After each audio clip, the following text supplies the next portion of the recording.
आपका हार्दिक स्वागत है। आज तीन बड़ी खबरें कवर करूंगा जिसमें लिखा है कि जेसीओआर की पेंशन में 75% गड़बड़ी, कैग की रिपोर्ट यानी सीएजी की रिपोर्ट और रक्षा मंत्री ने आखिर क्या कहा सुधार के लिए।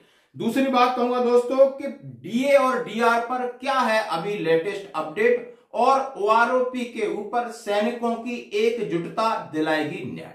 खबरें करते विस्तार से। सबसे पहले मैं आपके पास ये दो लेटर हैं और इन लेटरों का हवाला देकर मैं आप पूछा गया है, कहा सांसद में पूछा गया है राज्य मंत्री से, रक्षा राज्य मंत्री से कि कैग की रिपोर्ट है, सीएजी की रिपोर्ट है कि जो एमओडी के अंदर पेंशनर्स हैं, चाहे वो सर्विस पेंशन है या डिसेबिलिटी पेंशन है, विधवा पेंशन है, उनके कई 75% ऐसे मामले हैं कि उनको समय पर न्याय नहीं मिल रहा है। आप इस विसंगति को दूर करने के लिए क्या कर रहे हैं, इसके सवाल के जवाब में उन्होंने क्या दिया है।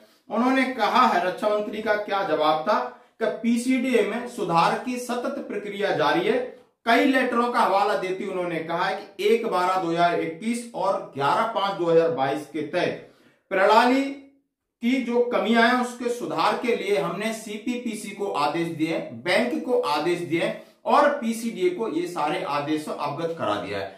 पीसीडीए के अंदर जैसा हम सभी जानते हैं कि स्पर्श नाम का जो ऐप है उसके जरिए सभी को एक साथ जोड़ा जा रहा है और सारी कमियों को दूर किया जाएगा। आखिर अभी स्पर्श में भी बहुत सारी खामियां हैं, उसको 31 मार्च तक दूर कर लिया जाएगा। उसके बाद किसी भी पेंशनर्स को किसी भी प्रकार की परेशानी नहीं होगी, चाहे वो सर्विस पेंशन ले रहा है, चाहे डिसेबिलिटी पेंशन है, चाहे वो विधवा पेंशन है। बहुत सारा डाटा, बहुत सारी उनके आधार कार्ड की प्रॉब्लम, किसी का डाटा की प्रॉब्लम, किसी का डेमोग्राफिक प्रॉब्लम, कोई भी प्रॉब्लम नहीं होगी। ना ही सीपीपीसी से जो भी पैसा उनका रिलीज किया जाएगा तुरंत उनके खाते में आएगा।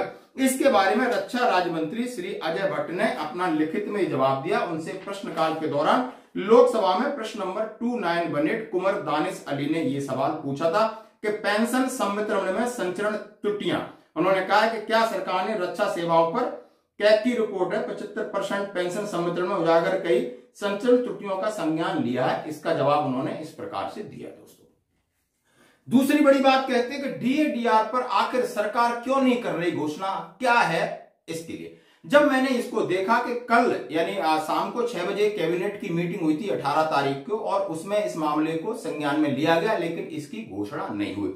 जब देखा कि पिछले साल जाकर के, जैसा हम सभी जानते हैं कि पिछले साल भी 30 मार्च को ही घोषणा हुई थी, अब हम ये अनुमान लगा सकते हैं कि जो डीए और डीआर की बढ़ोतरी 4% लटकी हुई है वो इस महीने के अंतिम में, जैसा कि खबरें फिर ये लोग चला रहे हैं कि रामनवमी के दिन, और रामनवमी भी लगभग 30 तारीख को ही है और उस पर यह सरकार घोषणा कर सकती है और जनवरी फरवरी मार्च का जो आपका डीए का एरियर बनता है वो आपको अप्रैल की पेंशन में ही लगना संभव है। बाकी इस प्रकार की खबरें काफी आती जाती रहती हैं। दूसरी बात ओआरओपी एरियर को लेकर, तो कल 20 तारीख है, 20 मार्च और कल 20 मार्च को माननीय सुप्रीम कोर्ट में इसकी सुनवाई है।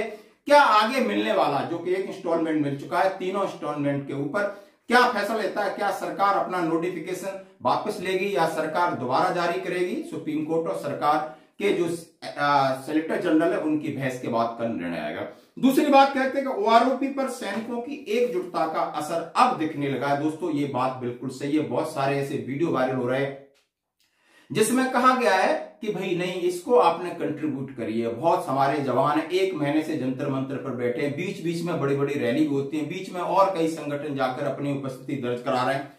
और अब तो एक बात है कि हर एक स्टेट लेवल पे भी ये संगठन अपना अपना संगठित होकर माननीय राज्यपाल को ज्ञापन दे रहे हैं, कलेक्टर साहब को ज्ञापन दे रहे हैं और इसका मुहिम लगातार जारी रखना और इसका फायदा जरूर मिलेगा। सरकार को झुकना होगा। सरकार की हमारी नीतिगत मामले जो विसंगतियां सामने दिख रही हैं उनको मानकर जवानों के और जवानों के परिवार के हित में जरूर न्याय मिलेगा।